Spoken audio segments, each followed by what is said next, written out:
વિશ્વ મ્યુઝિયમ દિવસ છે અને આખું વિશ્વ એની ઉજવણી કરી રહ્યું છે, ત્યારે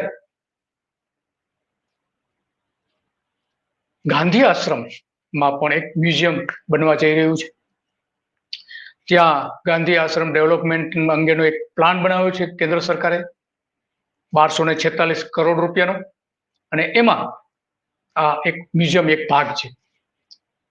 આ મ્યુઝિયમ એટલા માટે મહત્વનું છે કે ગુજરાતમાં ગાંધીજીના નામનું ગુજરાત સરકારની માલિકીનું હોય એવું એક પણ મ્યુઝિયમ નથી. સરદાર પટેલનું પણ એક પણ મ્યુઝિયમ નથી, સરકારનું પોતાનું. અને એટલા માટે ગાંધી આશ્રમ પર જે અત્યારે ત્યાં નવું મ્યુઝિયમ બનાવવા અને આખો પ્રોજેક્ટ ડેવલપ કરવા માટે ગાંધી આશ્રમ નવેસરથી બનાવવા માટે મકાનો ઉપર બુલડોઝર ફરી રહ્યા છે.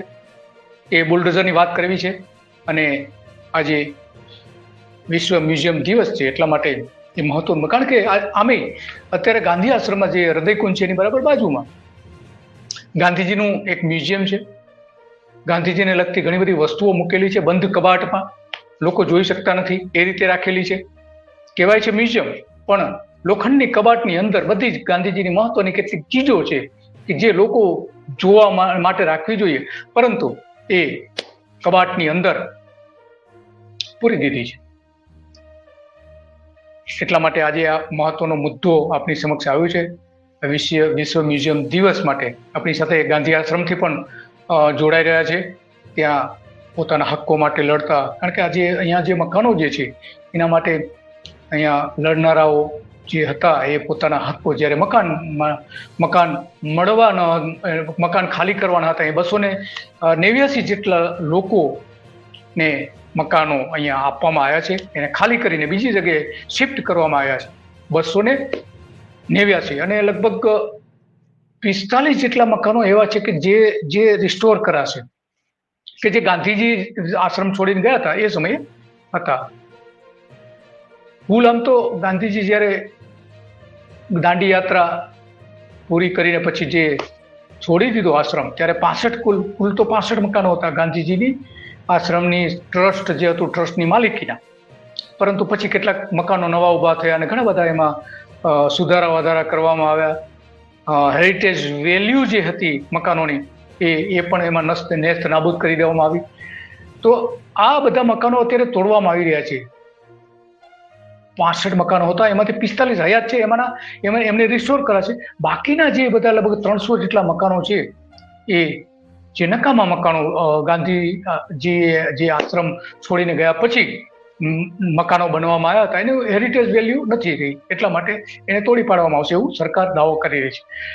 તો આ બધી બાબતો જે છે, 55 એકર વિસ્તારમાં નવો આશ્રમ આખો ઉભો કરી રહ્યો છે, અત્યંત ભવ્ય આશ્રમ બની રહ્યો છે. નરેન્દ્ર મોદીએ 12 માર્ચે 2024ની 12 માર્ચે એનું ખાતમુહૂર્ત પણ કર્યું હતું. દાંડીકૂચના દિવસે ભૂમિપૂજન કર્યું હતું અને એનું નામ આપ્યું હતું આશ્રમ ભૂમિ વંદના. નામ આપવામાં તો રાજનેતાઓ બહુ હોશિયાર હોય છે. અને ત્યારે 1246 કરોડ રૂપિયાનો પ્રોજેક્ટનો અમલ કરવામાં આવ્યો હતો. અને લગભગ આ મકાનો જે ખાલી કરવામાં આવ્યા છે એમાં જ 300 કરોડ રૂપિયા તો લગભગ એમાં જ વપરાઈ ગયા છે. જો કે સત્તાવાર રીતે કોઈ હિસાબ જાહેર નથી કરાયો, પણ 300 કરોડ રૂપિયા એમાં વપરાઈ ગયા હોવાનો એક અંદાજ છે, એક્ઝેક્ટ ફિગર નથી. કારણ કે 60 લાખથી લઈને 1 કરોડ સુધી ત્યાં મકાન ખાલી કરવા માટેની સરકારે કિંમત ચૂકવી છે. અને એટલા માટે આ મકાનો જે છે એ હેરિટેજ વેલ્યુ ધરાવે છે. મકાન પોતે જ એક પ્રકારના મ્યુઝિયમ છે. તો આપણી સાથે જોડાઈ ગયા છે તે ગાંધી આશ્રમમાં રહે છે હેમંતભાઈ ચૌહાણ, કે જેમણે સારી એવી લડત આપી છે પોતાના હક્કો મેળવવા માટે, સ્થાનિક લોકોના હક્કો મેળવવા માટે.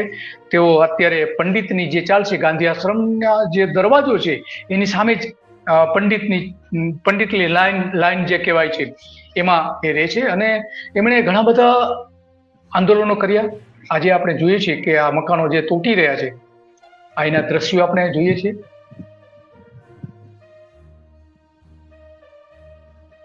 જે એક સમય અહીંયા ગાંધી આશ્રમ ધબકતો હતો, એ મકાનો કે જેની કોઈ હેરિટેજ વેલ્યુ નથી, એવા મકાનો તોડવામાં આવી રહ્યા હોવાનો દાવો કરવામાં આવી રહ્યો છે. આ બુલડોઝર આપણે જોઈએ છીએ ત્યાં ફરી રહ્યા છે, લોકોના મકાનો તૂટી રહ્યા છે. હેમંતભાઈ, તમારો મોબાઈલ આડો થઈ શકતો હોય તો કરી દેજો. આ મકાનો છે, કે જે ત્યાં તૂટી રહ્યા છે અને ઘણા બધા સામે આ રીતના મકાનો કે જેની હેરિટેજ વેલ્યુ છે એને સાચવી રાખવામાં આવશે, પરંતુ જેની હેરિટેજ વેલ્યુ નથી એ પ્રકારના મકાનો તોડી નાખવામાં આવશે. આ જે મકાનો તૂટી રહ્યા છે આપણે જોઈ રહ્યા છે, જેનું બાંધકામ અલગથી કરવામાં આવ્યું હતું, એવા મકાનો પણ આમાં છે. આ જોઈ રહ્યા છે કે જે પાછળથી મકાનો બન્યા હતા. 55 એકર વિસ્તારમાં જે નવો આશ્રમ બનાવવાનો છે એમાં જે પાછળથી મકાનો બની ગયા હતા, કાયદેસર ગેરકાયદેસર કોઈ પણ રીતે બની ગયા હતા. આશ્રમે પોતે પણ એમાંથી કેટલાક બનાવેલા મકાનો પણ હતા, શાળાઓએ પણ બનાવેલા મકાનો હતા. તો એ બધા અને આપણે જોઈ રહ્યા છીએ કે આ રીતનું એના મકાનો તૂટી રહ્યા છે.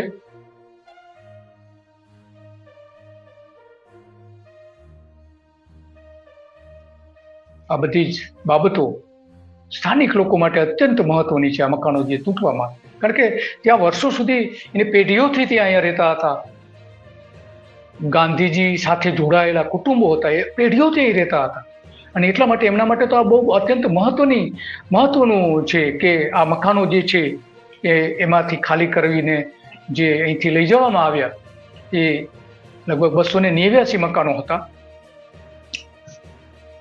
કુટુંબો હતા. એમાંથી પંડિતની લાઈન 7 ઓરડી, 10 ઓરડી, ઇમામ મંજિલથી લઈને બીજા આસપાસના જે કેટલાક બિલ્ડિંગો હતા, ડેરી જે ત્યાં ગૌશાળા બનેલી હતી, ગૌશાળા છે, ભોજનાલય છે, આવી ઘણી બધી ઇમારતો હતી કે જે આવા 45 મકાનો અત્યારે ગાંધીજીના સમયમાં જે હતા એ હયાત છે. કુલ 65 હતા, અત્યારે 45 હયાત છે. 20 મકાન કોઈ પણ રીતે તૂટી ગયા હતા. આશ્રમના કેટલાક મકાનો આપણે જોઈ રહ્યા છીએ કે એક સમયે આઝાદીની લડતમાં અહીંના એક કુટુંબે યોગદાન આપ્યું હતું, શહીદી વરી હતી. ઘણા બધાએ તો ગાંધીજીની દાંડી યાત્રા, જે 12 માર્ચ દાંડી યાત્રા નીકળી હતી 1930માં,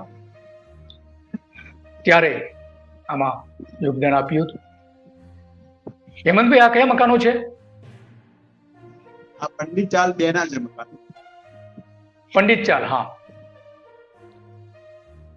પંડિત ચાલ 2 ના મકાન છે. પંડિત ચાલ 2, હા, કે જે હેરિટેજ વેલ્યુ ધરાવે છે. હેલો, અહીંયા જે ગાંધીજી જે કુટુંબોને લાવ્યા હતા એ કુટુંબોને અહીંયા આ મકાનોમાં રાખવામાં આવ્યા હતા. એને જાળવી રાખવામાં આવશે, પણ એની આસપાસ જે આવા જે માનો કે બાંધકામો થઈ ગયા હતા એ તોડી નાખવામાં આવ્યા. આજે આપણે તૂટેલું જોઈ રહ્યા છીએ. આ મકાન કયું તૂટેલું છે? એ મકાનમાં રામ ગણેશભાઈ યાદવ રહેતા હતા, આશ્રમના માળી, અને તેમનું જે બિન જરૂરી હતું 1951 પછીનું. ઓકે, હા. યોગ્ય સમયે જયારે પીટીસી કોલેજની પાસે આવેલું આ મકાન છે, રામ ગણેશભાઈ યાદવ, તેમના પુત્ર પરિવાર અહીંયા રહે છે, પૂનમ યાદવ ને લોકો, તેમને 2 મકાન ફાળવવામાં આવ્યા છે.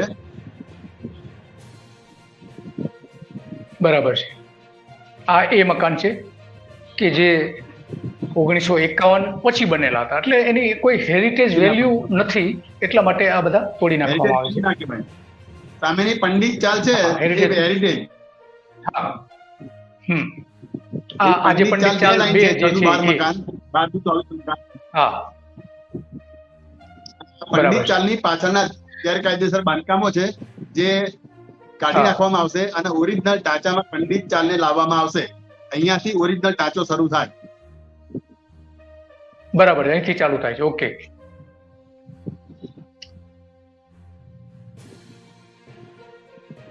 બરાબર છે. તો આ મકાનો એક સમય એવો હતો અને ઓરિજિનલ સ્થિતિમાં પાછું લાવવામાં આવશે એવું કહેવાનું છે સત્તાવાળાઓનું. બરાબર. તો આ રંગશાળા પણ જાળવી રખાશે ને? ત્યાં રંગ કામ જે થતું હતું ખાદી ઉપર. રસોડીની લાઈનમાં 10 મકાનો બાકી રાખવામાં આવ્યા છે અને એની બાજુમાં 3 કે 4 મકાનો છે. એ હાલમાં રિનોવેશન નું કામ ચાલુ છે, રિસ્ટોરેશન. અચ્છા, આ શાનું આ કયું મકાન તૂટી રહ્યું છે? આમાં દેખાતું નથી હાલમાં. મને દેખાતું નથી. અચ્છા, ઓકે ઓકે, હા હા હા હા, ઓકે. આ મકાન પણ ત્યાં તૂટી રહ્યું છે. જે બાંધકામ હેમંતભાઈને દેખાય એવું કંઈક કરી. હા, હેમંતભાઈને દેખાય એવું કંઈક કરીએ. હેમંતભાઈને દેખાય એવું. હા, હેમંતભાઈ જોઈ શકે.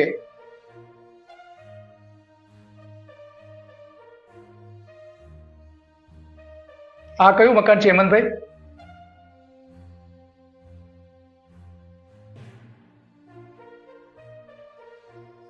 ઓકે, બરાબર છે. તો આ જે મકાનો અત્યારે તૂટી રહ્યા છે, નવો આશ્રમ બની રહ્યો છે અને ભવ્ય આશ્રમ બની રહ્યો છે. ગાંધીજી જો કે આમ તો સાદગીમાં માનતા હતા, પરંતુ આશ્રમ તો ભવ્ય બની રહ્યો છે.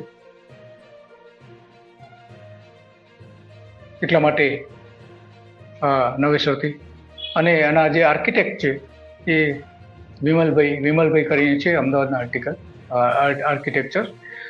અને નરેન્દ્ર મોદી જે પ્રોજેક્ટ બનાવે એમાં હંમેશા માટે એને જ કોન્ટ્રાક્ટ મળે છે, કરોડો રૂપિયાના. એમાંના એક છે. દરેક પ્રોજેક્ટમાં એક જ કંપની ડિઝાઇન અને આર્કિટેક્ચર તરીકેનું મોટાભાગનું કામ કરે છે. મોટાભાગના પ્રોજેક્ટ દિલ્હીના હોય કે અમદાવાદના હોય કે ગુજરાતના હોય, એમના પ્રિય છે.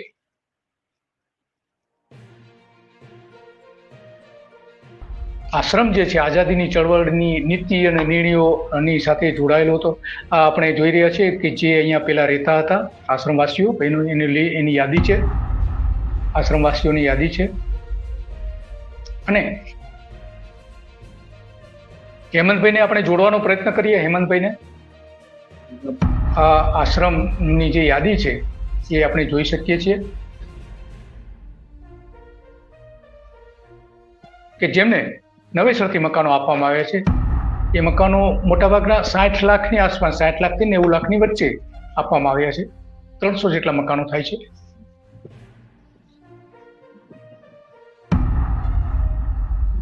આ એમની યાદી છે. આ મકાનો જેમને આપવા આવ્યા છે એ વ્યક્તિઓના નામની યાદી છે. કયા મકાનો હતા એ પણ સામે બતાવવામાં આવે છે. એમનું કયું મકાન હતું એ દર્શાવવામાં આવે છે.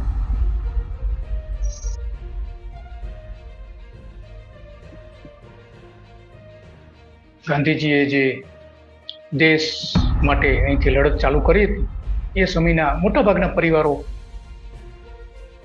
નામો છે એમના વારસદારો કે જે ગાંધીજીએ આશ્રમમાં વસાવ્યા હતા, આશ્રમવાસી તરીકે. એને આશ્રમવાસી તરીકે ઓળખવામાં આવે છે. એ બધા જ હવે અત્યારે અહીંયા ખાલી કરી દેવામાં આવ્યા છે. 2 વ્યક્તિઓ જ અત્યારે માત્ર રહે છે અહીંયા. માત્ર 2 લોકો જ રહે છે.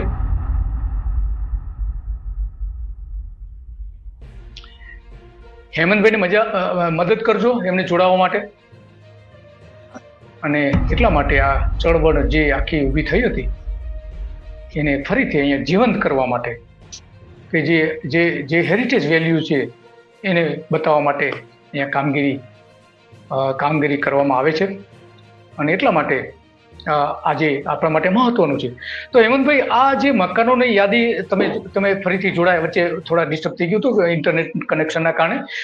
તમે જોડાયા પેલા આ જે યાદી જે છે એ યાદી બતાવી હતી. બોલો. તો એ જે લોકોને મકાનો આપવામાં આવ્યા છે નવેસરથી એમને પૈસા આપીને, અથવા તો જે લોકો ઈચ્છે કે ભાઈ એમને અમુક પ્રકારની ચોક્કસ જે સોસાયટી નક્કી કરવામાં આવી હતી ત્યાં એ શિફ્ટ થઈ શકે છે, એ પ્રકારના ઘણા બધા વિકલ્પો આપવામાં આવ્યા હતા. તો એમાં ઘણા બધી જગ્યાએ એવું છે કે મોટાભાગના લોકોને તો ન્યાય મળ્યો છે ને હેમંતભાઈ? હા, મોટાભાગના લોકોને તો ન્યાય મળ્યો છે ને જે મકાનો આપવામાં? મોટાભાગના લોકોને ન્યાય મળ્યો છે. હા, જે જૂના અસલ આશ્રમવાસી હતા જે 1930 હતા બાપુ સાથે, 1917 કે 1930 ની પછી, તેવા લોકો આશ્રમમાં પહેલેથી જ રહેતા હતા. અને બાદમાં ઓછા 80-90 પછી જોડાયેલા લોકો પણ અમારી સાથે રહેતા હતા. એવા લોકોને ન્યાય મળ્યો, કારણ કે લોકો આશ્રમ ટ્રસ્ટ જોડે સંકળાયેલા હતા અને એમને ઉપરથી પ્રોટેક્શન આપવામાં આવ્યું શરૂઆતમાં. એવા લોકોને ન્યાય મળ્યો. જ્યારે જૂના લોકોને આ લોકોએ બળજબરીથી કાઢી મૂક્યા કહેવાય. કોઈ આવા શબ્દો વાપર્યા છે. જૂના લોકો એટલે પ્રોટેક્શન એટલે કોણ પ્રોટેક્શન આપતું હતું આવા લોકોને? મોટા એટલે આમાંથી જે 300 લોકો છે, 300 કુટુંબો છે, 300 લોકો છે, એમાં મોટા ભાગના તો મકાન મળી ગયા છે ને? મકાનો તો મળી ગયા છે ને? મોટા ભાગના બધા મળી ગયા, પણ નુકસાન ગયું છે. જૂના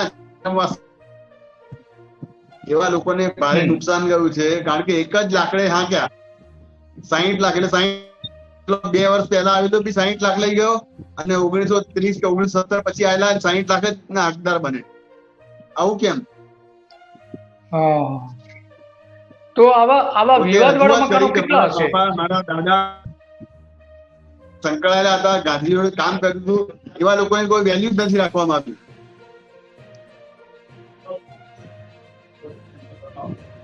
અને એવામાં ઘણી વળતરમાં અસંગત જણાય છે, અસમતુલના જણાય છે, અને એના કારણે મૂળ આશ્રમવાસીઓને ભારે અસંતોષ છે.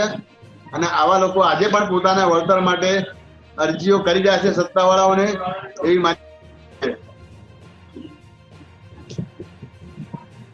બરાબર. તો આવા જેમને અસંતોષ છે અથવા તો જેને અન્યાય થયો છે, હા, જેને અન્યાય થયો છે એવા કેટલા કુટુંબો હશે? અમને વાત મળે કે ભાઈ મને અન્યાય થયો, મારા આટલા લાખ લેવાના બાકી છે. હજી ગૌતમભાઈ સાહેબે કીધા, કલેક્ટર સાહેબોએ કીધા, તલાટીઓએ કીધેલું હોય કે તમને આટલા પછીથી આપીશું. એવા લોકો ઓછામાં ઓછા 18 લોકો એવા 18 લોકો છે કે જેમને ઉપરના પૈસા આલવાના બાકી કબૂલ્યા હોય અને નથી આપ્યા. અચ્છા. કારણ કે કોઈ જવાની તૈયારી બતાવી તો નાનો પુત્ર એના 30 લાખ મળવા જોઈએ, આપીશું.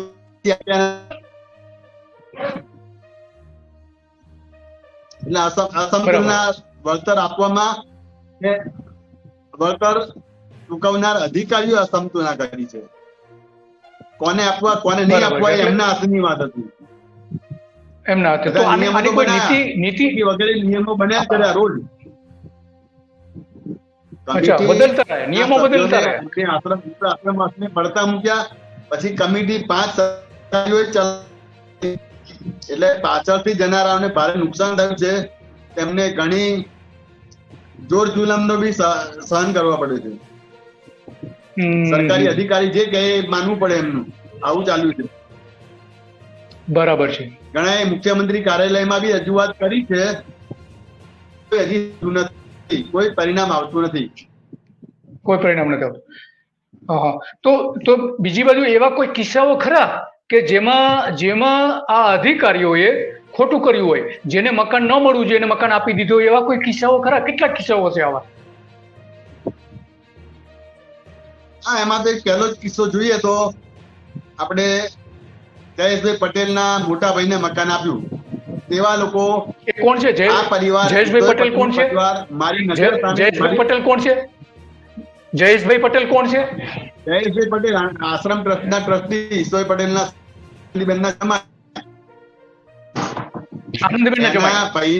એના મોટા ભાઈને રાણીપ રહે છે, જે સમાધાન સોસાયટીમાં આશ્રમની જ જમીન ઉપર 400 વારના પ્લોટમાં મોટા મોટા બંગલા બાંધ્યા.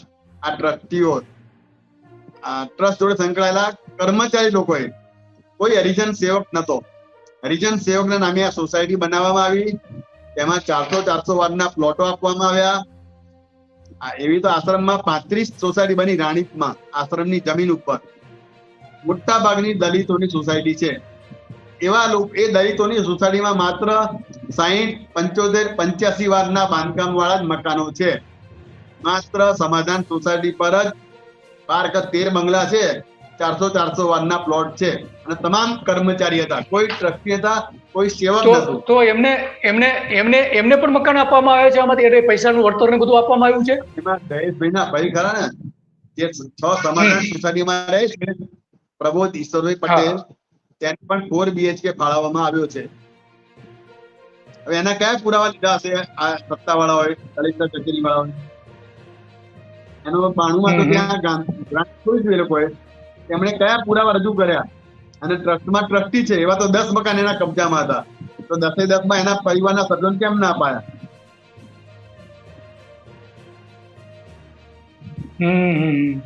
વાતોને વિરોધ તો કર્યો છે. આવા બીજા કયા લોકોને આ રીતે આપવામાં આવ્યા હશે કે જે ખરેખર હકદાર નતા એ લોકોને? ટ્રસ્ટમાં માનસ કરીને એક વોલેન્ટિયર હતો જે કુદરતી ઉપચાર કેન્દ્ર ચલાવતો હતો. વોલેન્ટ પાવર એની પાસે હતા. પ્રયોગ ટ્રસ્ટમાં એ રહેતો હતો. 4-5 આવેલો જયેશ પટેલે કીધું કે આ કાર્યકર છે ને મારે જરૂર છે અને અહીંયા રાખું છું એમ કહીને તૈયાર. અને જેવો ત્યારે હું કલેક્ટર સાહેબની અધ્યક્ષતાવાળી કમિટીમાં હતો. અમે રાઉન્ડમાં નીકળ્યા, પ્રાયોગ ટ્રસ્ટની જમીન મકાન પર ગયા.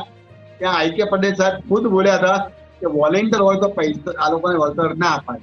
વોલેન્ટિયર યાની કે કાર્યકર, સેવક ટ્રસ્ટનો, એટલે એમને વળતર ના અપાય એમ કહીને વળતર આપવાની ના પાડી. પણ પછી અચાનક અમને ખબર પડી કે માનસને પ્રયોગ ટ્રસ્ટવાને વળતર આપવામાં આવ્યું 60 લાખ રૂપિયા, અને અઠવાડિયામાં જ યુપી જતો રહ્યો. યુપી, ઉત્તર પ્રદેશ? હા, ઉત્તર પ્રદેશ. હા હા હા. પછી એક બીજો એક કિસ્સો બરાબર છે. છે. શિક્ષક નિવાસમાં રહેતા સરલાબેન હરીશભાઈ ઉપાધ્યાય, જે મૂળ આશ્રમમાંથી પ્રતાપભાઈ ઉપાધ્યાયની પુત્રવધુ થાય. હવે એ લોકો પહેલા સરકારી નોકરીમાં બહાર હતા, પછી એમણે છેલ્લે આશ્રમ ટ્રસ્ટની સંસ્થામાં જોડાયા.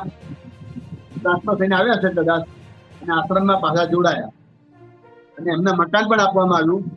રિટાયર થયા, સ્કૂલમાંથી રિટાયર થયા એટલે મકાન ઈશ્વરભાઈ પટેલ પોતે ખાલી કરાવડાવ્યું હતું. ઈશ્વરભાઈ પટેલની હયાતીમાં સરલાબેન ઉપાધ્યાય રિટાયર થયા અને મકાન ખાલી કરાવ્યું અંદાજે 20 થી 25 વર્ષ પહેલા. તો તેના પુત્રને પણ આ લોકોએ મકાનના પૈસા આપ્યા.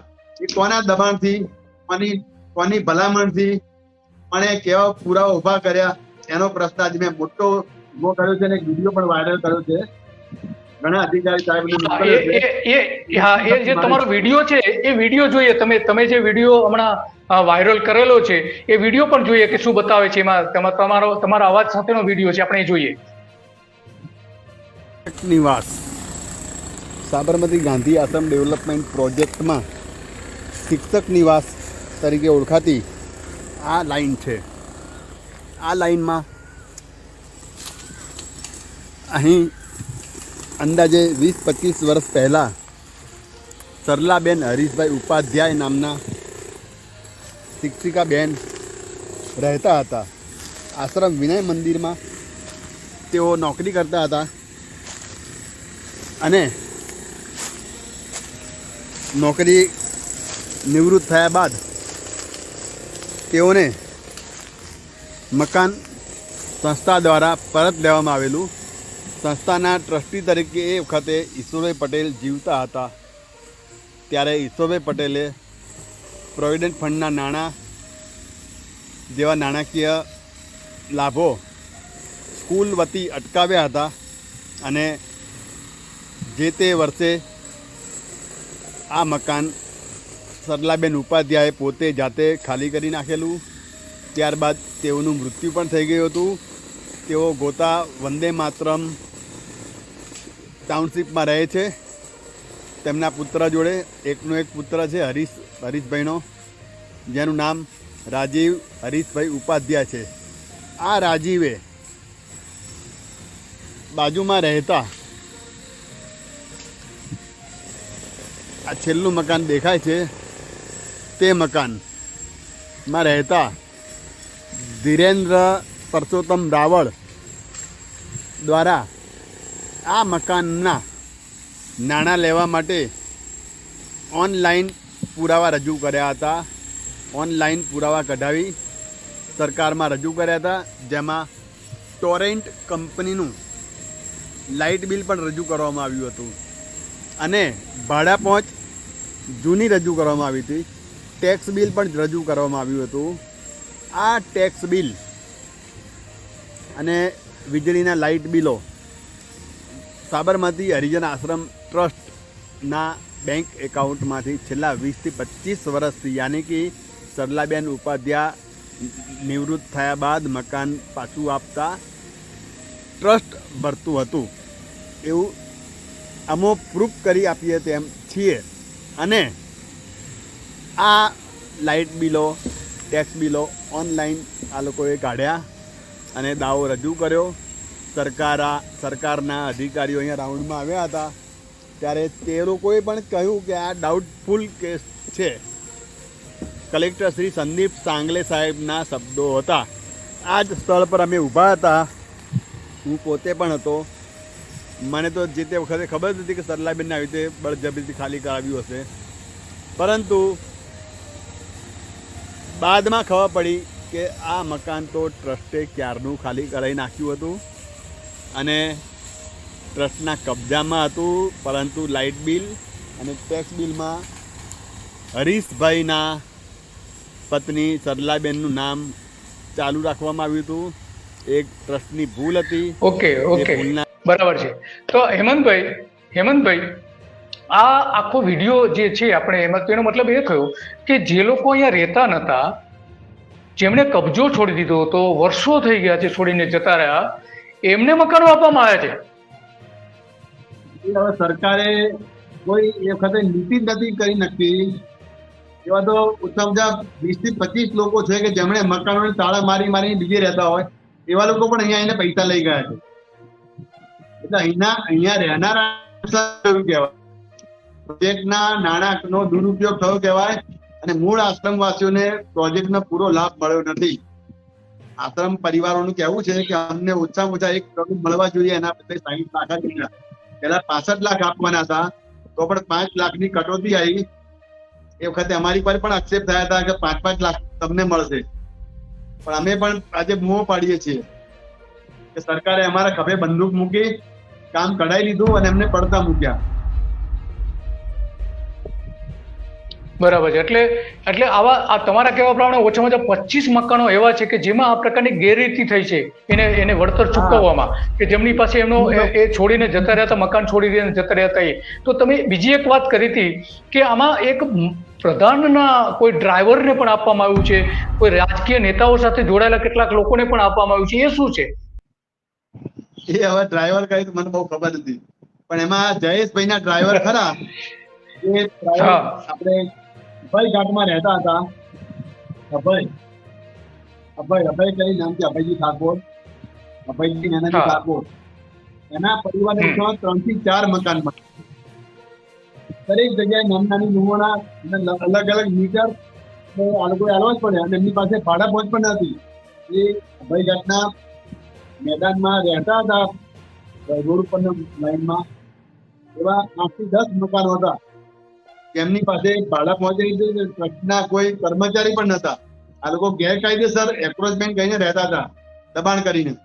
અને આવા લોકોને પણ પહેલો ચેક જેને આપ્યો એ સદંતર ગેરકાયદેસર હતો, એવું મારું કહેવું છે. નામ નહીં દઉં કારણ કે મારી બરાબર છે. એ અભય તો બરાબર છે. પણ તો હવે આ જે એને જે વળતર આપવામાં આવ્યું છે મકાનોનું, તો એની તપાસ થવી જોઈએ. કોઈ તમે માંગણી કરી છે ખરી?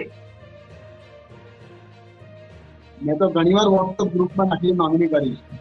મેં લિખિતમાં પણ માંગણી કરી જ છે અને હાલમાં પણ કરવાનું છું. કારણ કે માનવ સાધના નામની સંસ્થા સાબરમતી ગાંધી સ્મારક સંગ્રહાલયની પ્રોપર્ટીમાં ગેરકાયદેસર રીતે પ્રવેશેલી, તેના વિવાદ આ બંને સાબરમતી હરિજન આશ્રમ ટ્રસ્ટ અને ગાંધી સ્મારક સંગ્રહાલય ટ્રસ્ટ પત્ર વ્યવહારથી વિરોધ કરતા હતા. અમૃતભાઈ મોદી સાહેબ એ વખતે ઈશ્વરભાઈ પટેલને ચોખ્ખો પત્ર લખતા, અમારી પ્રોપર્ટી છે, સરકારમાં જે ભાડું આવે તેમને મળવું જોઈએ. એવો પત્ર વ્યવહાર પણ સરકારમાં થયો છે. આ જ માનવ સાધનાને હાલમાં 800 કે 1200 વાર જગ્યા આપવામાં આવી છે. જાણે પાછળના ભાગમાં ગાંધી આશ્રમ ગૌશાળાના પ્લોટમાં તમારો હેમંતભાઈ તમારો અવાજ ધીમો સંભળાય છે. અવાજ સ્પષ્ટ નથી આવતો. થોડો કેમેરા નજીક રાખો ને. અવાજ નથી આવતો. 136 નંબરના મકાનમાં ગેરકાયદેસર રજીસ્ટ્રેશન થયેલી સંસ્થાને સરકારે હાલમાં 800 વાર કે 1200 વાર સુધી જમીન આપી દીધી છે, કે અંદાજે 10 થી 12 કરોડ રૂપિયાની થાય. આની સામે હું લેખિત વિરોધ કરવાનો જ છું હાલમાં, પણ હું યોગ્ય સમય જોઈ રહ્યો છું. ને વોટ્સઅપ ગ્રુપમાં તો અધિકારીઓએ કહી દીધું કે આ ગેરકાયદેસર છે, આ લોકોને આવું જમીન અપાય ના, નાણાકીય વળતર અપાયું એ તો અમને ખબર નથી પડી. નાણાકીય વળતર કોને કોને મળ્યું એની લીસ્ટ હું સરકાર પાસે માંગવાનો છું અને લઈને લઈ કારણ કે એમાં ગેરરીતિ ઘણી દેખાય છે. અમને મૂક્યા પછી અમારે કલેક્ટર કચેરીમાં કઈ લેવાનું નહીં, અમારે કોઈ અવાજ નહીં કરવાનો, આવું નથી થયું. જવાબ નથી આપતા. અમને મારી પાસે થઈ ગયો છે એક વર્ષ સુધી પત્ર વ્યવહાર કર્યા. તો આખો હેમંતભાઈ તો આ આખો જે પ્રોજેક્ટ છે એ કયા કયા અધિકારીઓ હેન્ડલ કરી રહ્યા છે? કોણ કોણ સંભાળી રહ્યું છે આખો પ્રોજેક્ટ? તો આજથી જે કેન્દ્રીય જગ્યાએ બીજાભાઈ પટેલ છે અને અંકિત પટેલ સાહેબ બધું સંભાળે છે. અવાજ નથી આવતો હેમંતભાઈ, તમારો અવાજ નથી સંભળાતો. આમાં અંકિત પટેલ જ મુખ્ય કાર્ય કરે છે. અવાજ નથી આવતો હાલમાં? બહુ ઓછું આવે છે, એકદમ ઓછું આવે છે. હા, ડાયરેક્ટ જોડાય નહીં. આઈકે પટેલ મુખ્ય છે. કોર્પોરેશન તરફથી મેં નકશો મૂક્યો છે, એમાં 275 કરોડ પાછળ વાપરવાના નવા ખેતરોના પુરાણમાં, પછી 375 કરોડ પુનર્વસન કાર્યોમાં વાપરવાના આશ્રમવાસીઓ માટે, અને 550 કરોડ અંદરના રિસ્ટોરેશન માટે વાપરવાના. એવા 3 પ્રકારના હુકમ દર્શાવતો નકશો મારી પાસે હતો, મેં તમને મોકલ્યો. બરાબર છે.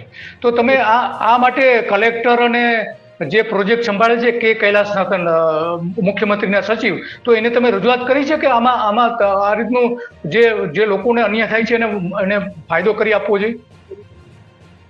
મુખ્યમંત્રી કાર્યાલયમાં પણ રજૂઆત કરવાનો છું અને પીએમઓમાં પણ રજૂઆત કરવાનો છું. કારણ કે આ પ્રોજેક્ટ હવે પૂરો થયો બરોબર છે, આશ્રમવાસીઓનું પુનર્વસન થઈ ગયું, હવે અંદરનું કામ એ લોકો કરી રહ્યા છે, અમને તો ગમતા જ નથી. આ પ્રોજેક્ટનું પાયાનું કામ જો કર્યું હોય તો અમે 3 કમિટી મેમ્બરોએ આશ્રમવાસીઓ કર્યું હતું. આશ્રમમાંથી 300 પરિવાર પ્રોજેક્ટ આગળ ચાલે અને અમે ચાલુ કરીએ, આ લોકો ચલાવે છે, અમને તો ગમતું જ નથી. એનું મને દુઃખ છે. બરાબર છે. હેમંતભાઈ, અવાજની તકલીફ છે. હા, મકાનો પણ પાછળ બની જ રહ્યા છે. બીજી 24 સભ્યોની સોસાયટી પણ અલગ બની રહી છે. એ બધી ધીમી ગતિએ કામ ચાલુ છે. બરાબર છે. ના અસંતોષના બનાવો અહીંયા બની રહ્યા છે, કારણ કે હવે અમારી કોઈ જરૂર રહી નથી એવું આ લોકોને લાગે છે. બરાબર છે. એટલે પેલા ગાંધીજીએ અંગ્રેજો સામે આંદોલન કર્યું, તો હવે તમે આપણા દેશના અંગ્રેજો, આધુનિક અંગ્રેજો જે છે એની સામે આંદોલન કરવા પડે છે. આ લોકો નજર કેદ કરી લે. 12 માર્ચે મોદી સાહેબ ખાસ વિરોધ કરવા આવ્યા હતા પેલા ન્યાય, ત્યારે મારા આશ્રમ પરિવારના 8 થી 10 લોકોના ઘેર નજર કેદ કરી લેવા હતા. અશોક મૂળજીભાઈ ચૌહાણને તો ક્રાઇમ બ્રાન્ચની ઓફિસે લઈ જવામાં આવ્યો હતો. લો, એ ભાઈ ચાંદખેડા રહે છે અત્યારે. એનો પોતાનો કિસ્સો કહું, એ તો સીએમઓ માં સુસાઇડ કરવા ગયો હતો, આપઘાત કરવા. કારણ કે એને 30 લાખનું વળતર કયા મુજબ આપવામાં નતું આવ્યું અને એને 72 લાખનો ફ્લેટ લઈ લીધેલો. પહેલો હપ્તો 60 નો પાસ થતો હોય તો 40 અને 60 એ 20 એમ આપે, 2 તબક્કામાં પૈસા આપે. આને તો પેલા 60 આપી જાય એટલે બાકીનાથી લેવા ગયો, તમને તો 60 જ મંજૂર કરવામાં આવ્યા છે. એટલે જે સાહેબે મંજૂર કર્યા એની પાસે જાઓ. આવું કહીને આ લોકોએ અત્યારથી લબડાવ્યો કહીને હવે એને વ્યાજથી પૈસા ભરે છે.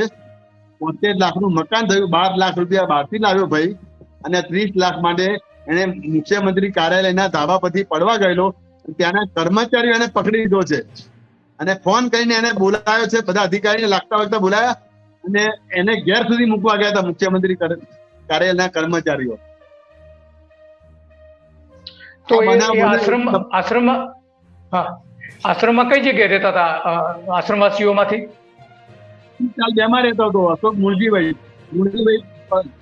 ચૌહાણ ખાદી ભંડારમાં નોકરી કરતા હતા. ખાદી ભંડારમાં. અચ્છા. એટલે 90 લાખ કબૂલવામાં આવ્યા હતા. કબૂલ કરાવનાર આ ધીરુ રાવળ હતો. બધી વાત પછી મને ખબર પડે છે.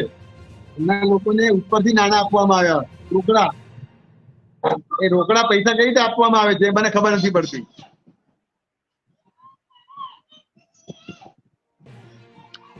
બરાબર. તો આવા બીજા કોઈ કિસ્સા બન્યા છે કે જેનું એને ઘર છોડવું પડ્યું હોય ને એના મૃત્યુ થયા હોય, ડેથ થયા હોય, એવા કોઈ કિસ્સાઓ આવ્યા છે? એવા 4-5 કિસ્સા બની ગયા કે એક તો અમારા ડાયાભાઈ આશ્રમ ટ્રસ્ટમાં સેવક હતા, ડાયાભાઈ ઠાકોર. એ પણ 4 BHK માં જઈને ગુજરી ગયા. એમને તો થોડી સારી હતી, પણ એમને માનસિક આઘાત થઈ ગયો હતો. એ પણ છેલ્લે આશ્રમમાં આવ્યું. આશ્રમમાં નિવૃત્ત આશ્રમમાં આવીને બેસી રહેતા હતા. એટલે માનસિક આઘાત લોકોને લાગે છે. એક વસંત દલપતભાઈ કડિયા, તો એને તો વળતર નતું આપ્યું, અને એને એક્સિડેન્ટલી યંગ છોકરો જ હતો, ઉંમર 30 વચ્ચે, એને એટેક આવ્યો. રાતે એને સિવિલ લઈ ગયા અને ત્યાં ખલાસ થઈ ગયો, જાહેર કર્યો. એની વાઈફને પછી 2 મકાન એના પાસ થયેલા જ હતા. મુસીબત એને પૈસા લો, તમને ફ્લેટ આપ્યો, એટલા પૈસા લો. ના, એટલે જેમ કે મારા આશ્રમમાં એક મકાન લખાવ્યું, બહાર લઈ લીધો 4 BHK. એનું નામ મીનાબેન વસંતભાઈ બડિયા. 4 BHK માં પણ રહે છે, અને મારી સોસાયટી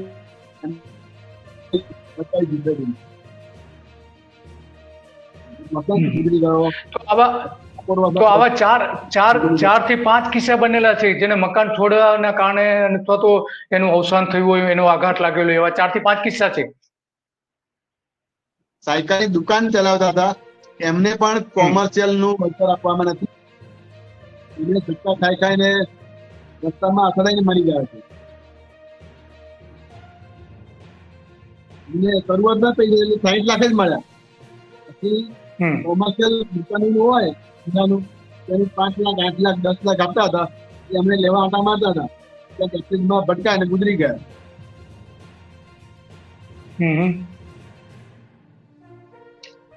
બરાબર. આ તો બહુ સિરિયસ બાબત કહેવાય કે અધિકારીઓ આ તો બહુ ગંભીર બાબત કહેવાય કે અધિકારીઓ આ રીતનું વર્તન કરે તો બહુ ખરાબ કહેવાય. એના કારણે લોકોને આપઘાત કરવા જવું પડે, આઘાતના કારણે મૃત્યુ થાય.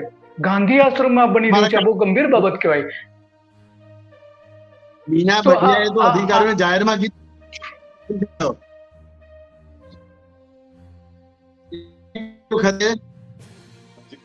કોઈ અધિકારીનું નામ નહીં દેતો, પણ અધિકારીઓ કીધું હતું કે તમને યોગ્ય વળતર આપવામાં આવશે. હજી કઈ આપવામાં આવ્યું નથી, હજુ નથી આપવામાં. તો આ મકાનો જે ખાલી કરાવવામાં આવ્યા, એમાં કોઈ મકાનો જે ખાલી કરવામાં આવ્યા એમાં કોઈને ધમકીઓ આપવામાં આવી હતી, કોઈને કુટુંબને કે અન્યાય થયો હોય, એના બળજબરી કરવામાં આવી હોય, એ પ્રકારની કોઈ ઘટનાઓ બની છે? અમને કમિટી નંબર કાઢ્યા પછી બળજબરી બધું ખાલી. હેમંતભાઈ, અવાજ નથી આવતો. ખાનગી સોસાયટી નામે એ લોકો જોડે બી એ જ થયું છે, પણ હવે એ લોકો બોલી શકે એવું છે નહીં, કારણ કે એ લોકો અધિકારી સાથે. આમાં આ મકાન જે ખાલી કરાવ્યા 300 જેવા મકાનો જે ખાલી કરવામાં આવ્યા, એમાં કોઈને ધમકી આપવામાં આવી કે તમે ખાલી કરી દો, પોલીસ બોલાવવામાં આવી, બુલડોઝર લાવવામાં આવી અને તાત્કાલિક મકાન તોડી પાડવામાં આવ્યો, એવી કેટલી ઘટનાઓ બની છે? પોલીસ ઉપયોગ કર્યો છે. દર વખતે પોલીસ બંદોબસ્ત સાથે જ આવતા હતા. એક રાટો મારે 5-7 જણ ખરી જાય, મારીને 5-7 જણ ખરી જાય. ધમકેવી નહીં, ખાલી કરો, તાત્કાલિક ખાલી કરો, તમને વળતર આપી દેવામાં આવ્યું. ના આપે તો લઈ લો. અચ્છા, એટલે એ રીતે પોલીસને બોલાવીને પ્રેશર કરવામાં આવતું હતું, પોલીસને બોલાવીને એને દબાણ કરવામાં આવતું હતું. હા, પોલીસ દબાણ જ કર્યું. હેમંતભાઈ, આમાં અવાજ કપાય છે, એટલે હવે બીજું તમારે કઈ કેવું છે? આમાં નથી, સ્પષ્ટ નથી સંભળાતું. તમારે બીજું કઈ કેવું હોય તો કહી દો. આમાં સરકાર અમારા આશ્રમવાસીઓની વાત સાંભળે અને હજી યોગ્ય ન્યાય કરે. જે લોકોના પેન્ડિંગ પ્રશ્નો છે તેનું નિરાકરણ લાવે, એ જ અમારી માંગણી. બરાબર છે. એટલે તમારા જે પડતર પ્રશ્નો છે એનું નિરાકરણ લાવે એવી તમારી સ્પષ્ટપણે માંગણી છે. તમારું મૂળ કહેવાનું મતલબ એ છે, કારણ કે તમે અગાઉ આંદોલન કર્યા હતા તો ત્યારે તમારું ધ્યાનમાં લેવું હતું, દાખલા તરીકે તમે આ હૃદયકુંજમાં આ રીતે તમે આશ્રમમાં બેસી ગયા હતા ઉપવાસ પર, પછી આ રીતનું તમે આંદોલન કર્યા હતા, રેલી કરી હતી, આ બધા જ પ્રકારનું જે કરેલું, તો એના કોઈ પરિણામો આવ્યા હતા ખરા? અમને આ મકાન આવી રીતે પેલા અમને મૂકવાના હતા ક્યાં ખબર, બહાર એટલે વાડજના ઝૂંપડપટ્ટીના મકાનો બને, મુખ્યમંત્રી આવાસ નાખવાના હતા એ ટ્રીટમેન્ટ પ્લાન્ટની બાજુમાં. અમારા આંદોલનના કારણે અમને 3 પ્રકારનું વળતર જાહેર કર્યું સરકારે. નરેન્દ્રભાઈ મોદીના કહેવાથી 3 પ્રકારનું સરકારે વળતર જાહેર કર્યું અને અમને પસંદગી કરવાની તક આપવામાં આવી. પણ એ પછી અધિકારીઓએ આશ્રમવાસીઓને હેરાન તો કર્યા જ છે. અચ્છા, અધિકારીઓ હેરાન તો કર્યા છે. સારું હેમંતભાઈ, બીજું તમારે કઈ કેવું હોય તો કહો. તો હવે આપણે આ કાર્યક્રમ અહીં પૂરો કરીએ, આપણો સમય હવે મર્યાદા થઈ છે ને અવાજ પણ સ્પષ્ટ નથી આવતો. અને ત્યારે પણ 10-12 જણના ઘેર પોલીસ મૂકવી પડે એ અચરજ પામવા જેવી વસ્તુ છે.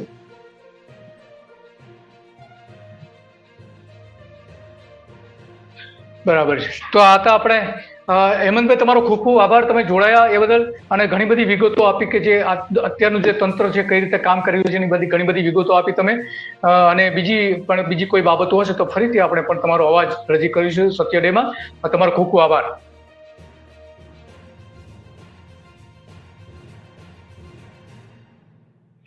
તો આ હતા હેમંતભાઈ કે જેઓ ગાંધી આશ્રમમાં જે ગાંધીજીની સાથે રહેતા હતા કુટુંબો, એમના વંશજો છે.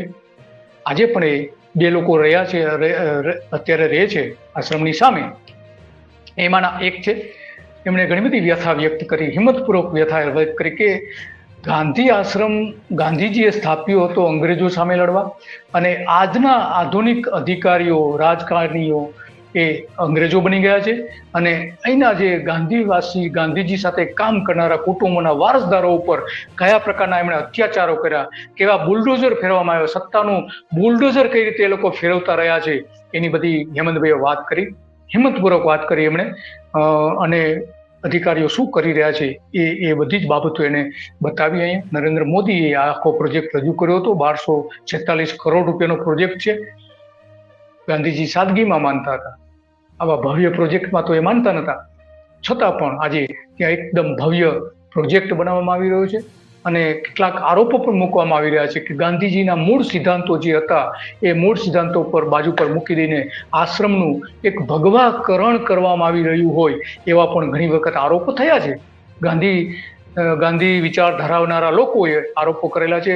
હાઈકોર્ટમાં અનેક વખત આની PIL કરવામાં આવી છે, લોકોએ રજૂઆતો કરી છે, આ બધું જ થયું છે. છતાં પણ અહીંયા આજે આટલા જ પ્રમાણમાં લોકો સાથે ખરાબ વ્યવહાર કરવામાં આવી રહ્યો છે. આ પ્રોજેક્ટ જે અત્યારે સંભાળી રહ્યા છે એમાં મુખ્ય જવાબદારી જે છે સત્તાવાર રીતે કલેક્ટરની છે. અને ટ્રસ્ટ જે બનાવવામાં આવ્યું છે સરકારનું જે ટ્રસ્ટ બનાવવામાં આવેલું છે એ ટ્રસ્ટ પણ શરૂઆતમાં અહીંયા ગેરકાયદેસર રીતે પ્રવેશ કર્યો હતો. ગેરકાયદેસર રીતે એક ટ્રસ્ટ કઈ રીતે એક જ 12નું ટ્રસ્ટ રચીને કઈ રીતે આ બધું થઈ છે? કારણ કે અહીંયા ઓછામાં ઓછા 12 થી 13 અલગ અલગ પ્રકારના ટ્રસ્ટ હતા. એ ટ્રસ્ટને મંજૂરી વગર એમની મિલકતોમાં પણ પ્રવેશ કરવામાં આવ્યો હતો. આવા આરોપો પણ થયા હતા. સ્મારક સંગ્રહાલય ટ્રસ્ટ જે છે એ પણ આ જ સરકારની સત્તાની એડી નીચે કચડાઈ ગયું છે. બોલી શકતું નથી, અવાજ રજૂ કરી શકતું નથી, અથવા તો એ લોકો અવાજ રજૂ કરવા માંગતા નથી. પૂર્વ મુખ્યપ્રધાન આનંદીબેન પટેલની પુત્રી અનાર પટેલ, અમને આનંદીબેન જમાઈ જયેશ પટેલની જે વાત કરી હેમંતભાઈએ કે અહીંયા કયા પ્રકારનું એની સાથે એને પણ લાભ આપવામાં આવ્યા છે, લાભાન્વિત કરવામાં આવ્યા છે. અને કેટલા લોકોને જે મકાન મળવા પાત્ર નહોતું એમને મકાન આપવામાં આવ્યું છે, અથવા તો મકાન પડતે વળતર રૂપમાં આપવામાં આવ્યું છે. 60-65 લાખ રૂપિયા, કેટલાકને 90 લાખ રૂપિયા પણ આ વળતર આપવામાં આવ્યું છે. તો આ બધી જ વાતો હેમંતભાઈએ કરી છે. એમનો અવાજ કપાઈ જતો હતો એટલે બધી વાતો આપણે નથી કરી શક્યા, પરંતુ જે કંઈ એમણે કહ્યું છે એ ખરેખર એક શરમજનક ઘટના છે. ગાંધીજી જ્યાં આંદોલન કરતા હતા, સત્યાગ્રહ કરતા હતા, એ જગ્યાએ ઉપર જ્યારે આપણા જ અધિકારીઓ, આપણા જ રાજનેતાઓ, આપણે જેને ચૂંટીને મોકલેલા છે, એ આવા અત્યાચારો કરે એ શરમજનક છે. સ્વતંત્ર સેનાનીઓની આ તપોભૂમિ છે કે જ્યાં અંગ્રેજોની પોલીસ પણ અંદર આવતી નથી, ત્યાં પોલીસનો બળ પ્રયોગ પણ કરવામાં આવે છે. પોલીસ અધિકારીને આ ઓપરેશન કરવા માટે ખાસ એપોઇન્ટ કરવામાં આવે છે કે કૈલાસનાથન કે જે મુખ્યપ્રધાનના સચિવ છે એની ઓફિસમાં બેસે છે મુખ્યપ્રધાનની, અને નરેન્દ્ર મોદીના ખાસ વ્યક્તિ છે કે કૈલાસનાથન એ આખો પ્રોજેક્ટ અત્યારે હેન્ડલ કરી રહ્યા છે. બીજા એમની સાથે જોડાયેલા કેટલાક અધિકારીઓ છે, પરંતુ મુખ્ય ભૂમિકા તો કે કૈલાસનાથનની છે. એ જ્યારે આવું કરે, અને અહીંયા જે આરોપો થઈ રહ્યા છે કે ભ્રષ્ટાચાર પણ કરવામાં આવે છે, લોકોને ઉપરના પૈસા આપવામાં આવે છે, કયા આધાર ઉપર આપવામાં આવે છે એ મોટા સવાલો આજે ઊભા થઈ રહ્યા છે બધા એની સામે. કણ કણમાં અહીંયા જે ગાંધીજી વસે છે, ગાંધીજીનો આત્મા વસે છે, અને જ્યારે એ આશ્રમમાં આપણે પગ મૂકીએ છીએ ત્યારે આપણને એક પવિત્રતાની અનુભૂતિ થાય છે. ત્યાં આવા અપવિત્ર કામ આપણી સરકાર કરી રહી છે, આપણી ચૂંટેલી સરકાર કરી રહી છે, આપણા પ્રતિનિધિઓ કરી રહ્યા છે, આપણા નોકરશાહીના જે ભાગ છે એવા અધિકારીઓ કરી રહ્યા છે, લોકો ઉપર જુલમ કરી રહ્યા છે. શરમ આવી જોઈએ, શર્મખત્યારશાહી વર્તન કરવામાં આવે. જે ગાંધીજી જેની સામે લડતા હતા, જેના માટે આઝાદી અપાવી હતી ગાંધીજીએ ભારતની, એ જ અંગ્રેજો કરતા પણ ખરાબ જુલમ અહીં કરવામાં આવે છે આ જ આશ્રમમાં. લાગવકશાહી, નેતાના સંતાનોને લાગવકશાહી, જેને મકાન મળવો જોઈએ એ લોકોને મકાન આપવામાં આવ્યા છે, ભ્રષ્ટાચાર કરીને ઉપરના પૈસા આપવામાં આવ્યા છે. આવી બધી જ બાબતો છે. અહીંયા કાયદાઓ તોડેલા છે, નિયમો તોડેલા છે. ટ્રસ્ટની જે રચના કરી છે, ટ્રસ્ટમાં ટ્રસ્ટીઓ કોણ છે આજ સુધી જાહેર કરવા મળતું એવું. હવે જ્યારે એનું ખાતમુહૂર્ત કર્યું, આમ તો પ્રોજેક્ટ તો આ ઘણા લાંબા સમયથી ચાલી રહ્યો છે. ગાંધીજીના જ્યાં ઉચ્ચ આદર્શો હતા, ઉચ્ચ મૂલ્યો હતા, જેનો આખા વિશ્વમાં જેનો આ લોકો એને સન્માનથી જુએ છે, ત્યાં આવું થઈ રહ્યું છે. પ્રકાશ મહેરા આપણા દર્શક છે એ પણ કહી રહ્યા છે કે શર્મખત્યારશાહી તો તાનાશાહી અહીંયા ચાલી રહી છે એવું કહી રહ્યા છે. ગાંધીજીના ઉચ્ચ આદર્શો તો સાદગીભર્યું જ્યાં જીવન હતું એ ભવ્ય આશ્રમ બનાવવામાં આવી રહ્યો છે. 1246 કરોડ રૂપિયા એની પાછળ ખર્ચ કરવામાં આવી રહ્યું છે. 12 ટ્રસ્ટોને એના જે હક્કો હતા એના ગેરકાયદેસર રીતે છીનવી લેવામાં આવ્યા છે. કોણ કરી રહ્યું છે આ બધું? કોની સૂચનાથી આ બધું થઈ રહ્યું છે? સરકારનું ટ્રસ્ટ અહીં ગેરકાયદેસર ઘૂસીને 75 મિલકતો ઉપર 95 મિલકતો ઉપર ગેરકાયદેસર કબજો કરી લીધો હતો.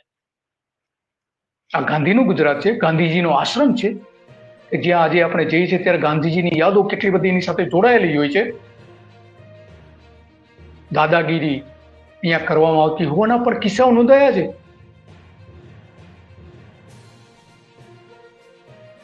ટ્રસ્ટીઓ આ બધા જ માટે મૌન બની રહ્યા છે. અને સૌથી વધારે કોઈ જો જવાબદાર હોય આ બધું જે કંઈ થયું છે એની પાછળ, તો સ્મારક સંગ્રહાલયના ટ્રસ્ટીઓ સૌથી વધારે જવાબદાર છે. અમૃત મોદી પણ મૌન છે, એની સાથે જોડાયેલા જે ટ્રસ્ટીઓ છે બધા જ મૌન છે. અત્યારે સત્તાથી આટલા બધા ગભરાઈ રહ્યા છે.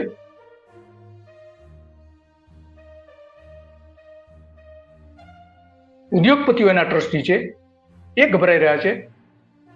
અંગ્રેજો સામે ગાંધીજી નતા ઝૂક્યા, પરંતુ અહીંયા તો આપણા જ અંગ્રેજો, આપણા જ લોકો અંગ્રેજો બનીને આપણા જ લોકોને ઝુકાવી રહ્યા છે. પ્રોજેક્ટ બને એની સામે કોઈને વાંધો ન હોય, બનવો જોઈએ, કેમ ના બને, પણ એના જે મૂલ્યો છે, એના સિદ્ધાંતો છે, એની વિરુદ્ધ જઈને બને એ તો કોઈ પણ સંજોગોમાં ના ચાલી શકે, કોઈ સંજોગોમાં ના ચાલી શકે, અને ચલાવી લેવું પણ ન જોઈએ. I.K. પટેલ, કૈલાસનાથન, કે કૈલાસનાથન, ગૌતમ પરમાર, કલેક્ટર, 3 તો કલેક્ટર અહીંયા જવાબદારી નિભાવી ગયા છે. વિકાસના નામે લોકોનો નૈતિક હુમલાઓ કરી રહ્યા છો. નોટિસો આપીને મકાનો ખાલી કરવામાં આવે, એને પૂરતું વળતર આપવામાં આવે, ત્યાં સુધી બરાબર છે. લોકોની માંગણી હતી કે એમને સારી રહેવાની સારી જગ્યા મળે. ખાદી જે અહીંની ખાદી બનાવતી અને ખાદી સાથે જોડાયેલી કેટલીક જે સંસ્થાઓ છે, 3 સંસ્થાઓ એવી છે, એમાં ગેરકાયદેસર રીતે પ્રવેશ કર્યો છે. બળજબરીથી સરકારે આવી જમીનો મેળવી છે, બળજબરીથી 40,000 સ્ક્વેર મીટર જમીન, કે જેમાં સ્ટાફ, લેબોરેટરી, ખાદી માટેની લેબોરેટરી, ચરખા મ્યુઝિયમ પણ હતું. ચરખાના ભાગ બનતા હતા, અને અહીંયા જે ચરખા બનતા હતા એ આખા ભારતમાં જતા હતા. વિદેશમાં પણ એની નિકાસ થતી હતી અહીંના બનેલા ચરખાની. એની સામે બળજબરી કરવામાં આવે છે. રિઝર્વેશન એન્ડ મેમોરિયલ ટ્રસ્ટના જે ટ્રસ્ટીઓ છે, સુદર્શન આયંકર આના માટે સૌથી વધારે જવાબદાર છે. ગુજરાત વિદ્યાપીઠનું તો તમે ખતમ કરી નાખી, તમે એમાં બધી જ રીતે તમે મદદ કરી સરકારને, અને આશ્રમને ખતમ કરવામાં પણ તમે મદદ કરી છે.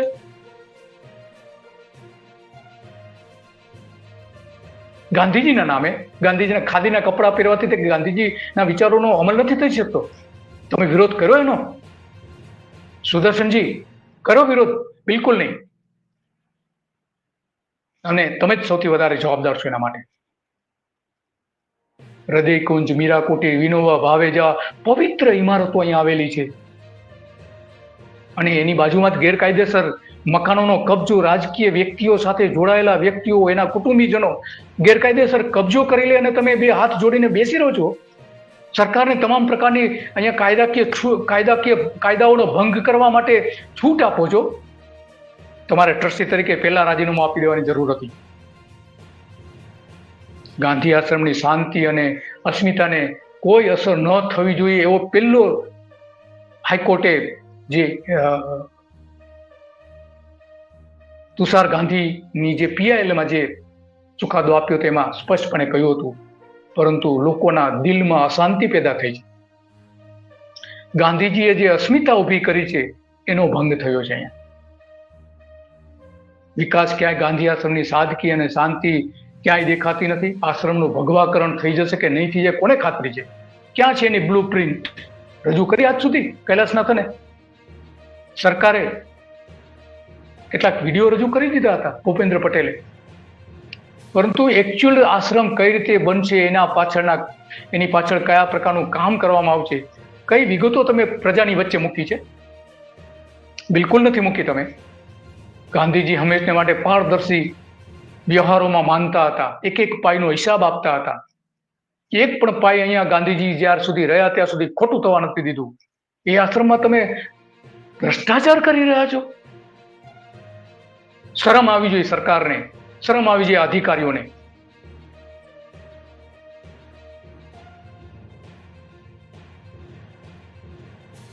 ગાંધી પ્રિઝર્વેશન એન્ડ મેમોરિયલ ટ્રસ્ટના જે ટ્રસ્ટીઓ છે એમાંના એક કાર્તિક સારાભાઈ પણ છે. ખાદીના કપડાં પહેરવાથી કંઈ ગાંધીજીના વિચારોનો અમલ નથી થઈ શકતો. નરેન્દ્ર મોદી જે પ્રોજેક્ટ કરવા માટે આવતા હતા ત્યારે તમે વિરોધ કર્યો એની સામે? કાર્તિક સારાભાઈ વિરોધ કર્યો નથી કર્યો? શા માટે? કોણ છે એના માટે જવાબદાર? કોઈની પણ મંજૂરી વગર સરકાર અંદર આવી જ કઈ રીતે શકે? પેલો સવાલ એ છે. જે અંગ્રેજો નતા કરી શક્યા એ આ ભગવા અંગ્રેજો કરી બતાવ્યું છે. પુનર્વસન નીતિ જે બનાવી હતી એમાં વારંવાર ફેરફાર કરો છો તમે. મળતિયાઓને મકાનો આપી દો છો, મકાનો માટેના પૈસાનું વળતર આપી દો છો તમે.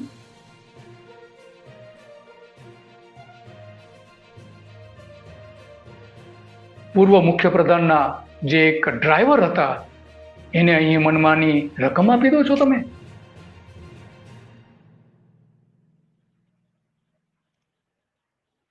ભાજપના ટોચના જે નેતા છે દિલ્હીમાં બેઠેલા, એના એક ખાસ વ્યક્તિને તમે અહીં મનમાની રકમ આપી દો છો. કોણ કરશે આ બધી તપાસ?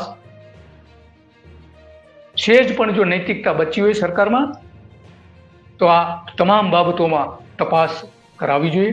ગાંધીયનો પાસે તપાસ કરાવવી જોઈએ. સરકારી એજન્સીઓ પર તો હવે કોઈને ભરોસો નથી રહ્યો, સરકારી અધિકારીઓ પર કોઈને ભરોસો નથી રહ્યો. ગાંધીયન પાસે તપાસ કરાવો, ગાંધીયનની સમિતિ બનાવો. રોકડમાં લાંચ આપો છો તમે અહીંયા. ગાંધીજીની પવિત્ર ભૂમિ ઉપર આ બધું કરી રહ્યા છો. મકાનો ખાલી કરાવવા માટે 150 થી 200 કરોડ રૂપિયાનું ખર્ચ થયું છે, એનો હિસાબ જાહેર કર્યો છે તમે? પેલી તમારી જવાબદારી બને છે કે એક પાયનો હિસાબ ઇન્ટરનેટ ઉપર તમારે મૂકવો જોઈએ, તમારી વેબસાઇટ ઉપર મૂકવો જોઈએ. કોણ ટ્રસ્ટી છે અને ટ્રસ્ટીઓના નામો જાહેર કરવા જોઈએ. શું કર્યું? કશું જ નથી કર્યું. અંગ્રેજો કરતા પણ તમે સવાયા અંગ્રેજો સાબિત થયા છો, ભગવા અંગ્રેજો સાબિત થયા છો. સાબરમતી ગાંધી આશ્રમ ડેવલપમેન્ટ પ્રોજેક્ટ બનાવો, એની સામે કોઈને વાંધો ન હોઈ શકે.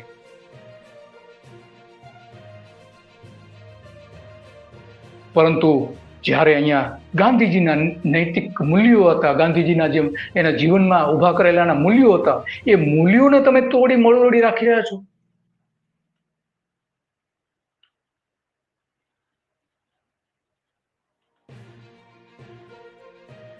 જમનાલાલ બજાજ નું જે મકાન છે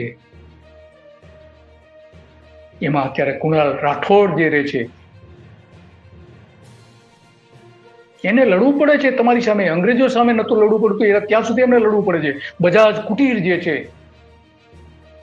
પોતાનો ઉદ્યોગ છોડીને જે એક ઉદ્યોગપતિ હતા, અહીંયા ગાંધીજી સાથે રહેવા આવી ગયા હતા, એના મકાન જે અહીંયા એનું મકાન છે, ત્યાં તમે આ રીતનું વર્તન કરો છો. કરણ સોની પણ જમના કુટીરમાં રહે છે, અહીંયા 3 કુટુંબ રહે છે. શું કર્યું તમે એમને? ચેક આપી છે અને ચેક જમા નથી કરવા દેતા. પુનર્વસન સમિતિ હતી એને તમે હાંકી કાઢો છો. પોલીસ અધિકારીઓ પાવર બતાવીને અહીંયા મકાનો ખાલી કરવા માટે સીધી અને આડકતરી ધમકીઓ આપે છે. રૂપિયા લઈ જાઓ અને મકાન ખાલીને ચાલતા થાવ, આવા શબ્દો વાપરે છે તમારા અધિકારીઓ.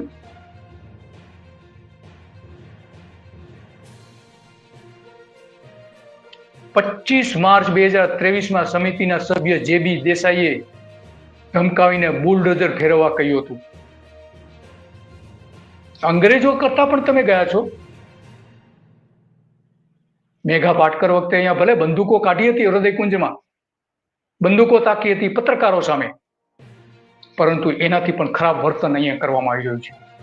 પારગી કરીને ત્યારે પોલીસ અધિકારી હતા, એમણે બંદૂક કાઢી હતી, અહીંયા બંદૂકો તાકી હતી પત્રકારો સામે. શું કરવા માંગો છો તમે ગુજરાતમાં?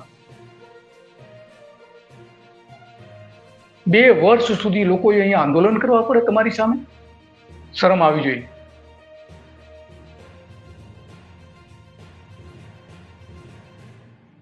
ઘણી બધી બાબતો છે, પરંતુ જે કંઈ થયું છે એ ખોટું થયું છે. પ્રોજેક્ટ થાય, સારામાં સારો પ્રોજેક્ટ બનાવો, પણ એવો પ્રોજેક્ટ બનાવો કે ત્યાંથી લોકો સિદ્ધાંતો, ગાંધીજીના સિદ્ધાંતોને મનોમન આત્મસાત કરીને જાય એવા બનાવો. ગાંધીજીના મૂલ્યો અને એની નીતિ હતી, એ નીતિને અનુરૂપ તમે બનાવો, ત્યાં સુધી બધું બરાબર છે.